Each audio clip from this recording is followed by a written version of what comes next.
चुनाव में महज चंद महीने बचे हों और प्रणव के पिटारे से सौगातें ना निकलें, ऐसा हो ही नहीं सकता। इस बार का अंतरिम बजट कांग्रेस के चुनावी घोषणा पत्र जैसा रहा, जहां रक्षा के लिए 1,48,000 करोड़ की रकम को मंजूरी मिली, तो सर्व शिक्षा अभियान के लिए 13,300 करोड़ रुपए का लक्ष्य रखा गया। इसके अलावा यूपीए सरकार के विज्ञापन में दिखने वाले भारत निर्माण के लिए भी 1,600 करोड़ की धनराशि जुटाई जाएगी। लेकिन कांग्रेस के अहम वोट बैंक रहने वाले किसानों और सरकारी कर्मचारियों के लिए इस बजट में कुछ खास नहीं रहा। इस बार भी कृषि विकास दर 4% के पार नहीं हो सकी, तो छठे वेतन आयोग से बढ़े वेतन का बड़ा हिस्सा भी इनकम टैक्स की भेंट चढ़ेगा।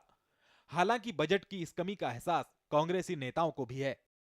स्लैब को अभी जो है वो इतनी जल्दी जो है वो जो भी बात हो सकती है जनरल बजट में हो सकती है, और टैक्सेशन स्लैब को पहले ही जो है सरकार ने कोशिश की है कि उसको इतना कॉम्प्रिहेंसिव और इस तरह से बनाया जाए कि लोगों को तकलीफ ना। वो काम पिछले बजट में चिदम्बरम ने किया था, इसलिए जो है अभी थोड़ा इस मामले में ध्यान रखना चाहिए और ये काम नई सरकार पर छोड़ना चाहिए।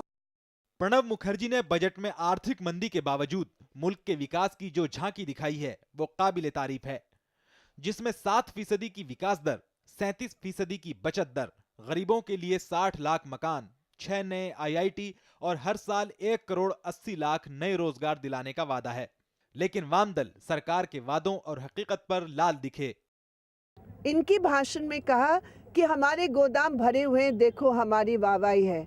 अरे गोदाम भरे हुए हैं, लेकिन आम जनता की रसोई खाली है, क्योंकि आप लोगों ने 73% कटौती की प्रदेशों को, राशन दुकान खाली है। तो अगर गोदाम भरे हैं तो कौन खा रहा अनाज?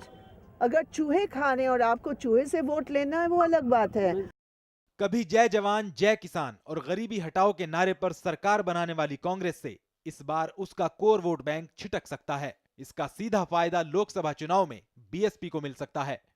हालांकि बीजेपी बजट की आलोचना कर प्रमुख विपक्षी दल होने का फर्ज बखूबी निभा रही है। आने वाले चुनाव में आम आदमी इनसे जरूर पूछेगा कि 5 वर्ष के शासनकाल में आपने हमें क्या दिया, और जो सरकार आम आदमी के नाम पर 2004 में आई थी, आम आदमी ही उसे वापस पटकने का काम करेगा और ये सरकार आम आदमी के नाम पर ही वापस जाएगी। प्रणव 25 साल पहले भी अंतरिम बजट संसद में पेश कर चुके हैं, लेकिन इस बार मंदी के नाम पर जिस तरह की लोक लुभावन योजनाओं का ऐलान उन्होंने किया, उसकी मिसाल आजादी के बाद किसी अंतरिम बजट में नहीं मिलती। अंतरिम बजट में प्रणब मुखर्जी वित्त मंत्री कम और गणित के अच्छे टीचर ज्यादा दिखे, जो लोकसभा की पाठशाला में यूपीए सरकार की सफलताएं गिनाते हैं। सफलताएं सर्व शिक्षा अभियान से भारत निर्माण तक, परमाणु। तब तुम मेरे पास आना प्रिय, मेरा दर खुला है तो खुला ही रहेगा तुम्हारे लिए। हाथ उठा तो था बड़े अदब से जीत की दुआ मांगने, पर दोस्तों ने ही दोहराए पर लगा दिया। तो इसी हाथ की कहानी भी कुछ ऐसी ही रही।